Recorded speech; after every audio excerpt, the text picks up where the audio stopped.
Hey everyone, Leroy here with another employee interview. This time I'm with Michael Malmqvist from our Nyborg, Denmark plant. I actually want to just maybe start off by letting him introduce himself and just tell us a little bit about yourself, Michael.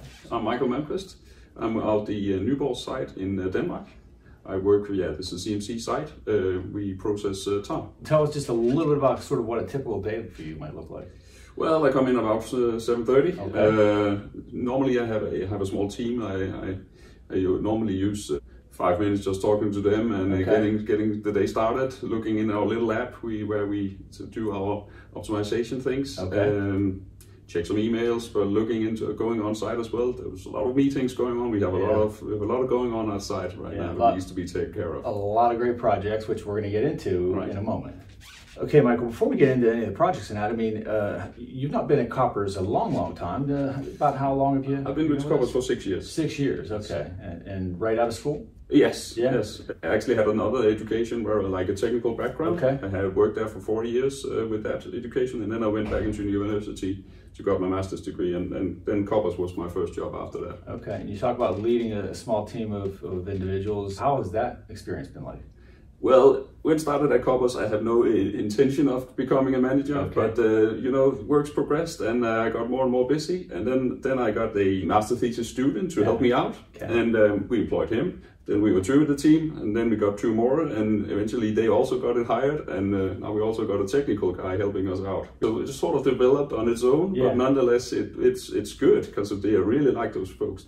Okay, Michael. So you have a pretty big responsibility. You're in charge of 2 big projects, right? You've been in charge of building and commissioning of the new big enhanced carbon products project, right? And you've also been the principal investigator for the two recently awarded patents that we have, right? For, again, our enhanced carbon products. Just talk a little bit about that experience. It's a big responsibility. Like you say, you've been with us for 6 years. You've got a small team, but can you give everybody a little bit of a background on, again, the experience? Well, yes, it's sort of, again, developed just by its own. It was a project that was initiated quite early. We were not really sure. There has been some heat treatment as it is, this process, before in Koppers. But I sort of took it a little bit like one step back and so why does we heat treat it like this fraction instead of this fraction? It seems more obvious. And then we started with a small piece of equipment that could test this heat treatment process. It was successful. We built another one a little bit bigger. We added a flash unit, and all of those sort of step by step, we got it to where we would like to go in order to make the actual calculation for the big unit. It was a good experience, just like applying to the knowledge that I already had. But of course, the responsibility, you don't get that at school for sure. Sure. So one thing building upon another, and it's actually developed into something that could be a critical part of our future, which has to be really exciting. Absolutely. I'm looking very much forward to commissioning this new site we're having. Absolutely. And timing of it, we're thinking right now is? Summer. Summer? Yeah, okay. late summer. Okay. Well, that's fantastic. Yeah. Hope it's going to work. Okay, now this is the part of the interview where we get to ask you some fun questions, okay? So, in no particular order, name one thing on your bucket list. That must be to see the Northern Lights. Okay. Now, if you could switch lives for one day with one person, who would you choose? I think I will choose something important, like say Niels Bohr at the Manhattan Project, all of that stuff. That should be interesting. Best advice you've ever received? I would say a university professor said that all the assumption and so on, whatever you can do, plus minus 25%, that should be good enough. Okay, great. Name one material thing you can live without.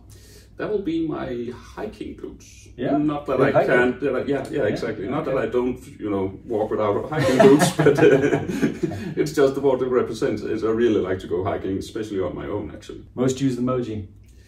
The blinking one, the one I closed. I'm not meaning this, but I'm still meaning it. Yeah, of course, I use that a lot. Now, would you rather be able to speak any language, which you obviously do, speak multiple languages, or be able to communicate with animals? I'll stick to the humans. All right. Favorite way to spend a day off? That must be hiking. Hiking? Yeah, okay, sure. All right. Now, which everyday activity, if you turned it into an Olympic sport, would you win a gold medal at? I will say, 30-minute dinner without any recipe or anything like that. Is that right? Yeah, okay. yeah. If you could only eat one thing for the rest of your life. Okay, yeah, that's easy. You've been there, Max. We have this open-faced sandwich. Yes. The bread that goes beneath is rye bread. It's nothing what you have here, but it's brown, and yeah, that will be the one. I make it on my own. Okay. I make my own sourdough and make my own corn and grind the corn and so on. Who knew? You're actually a chef, part-time, huh? Part-time, yeah. Great.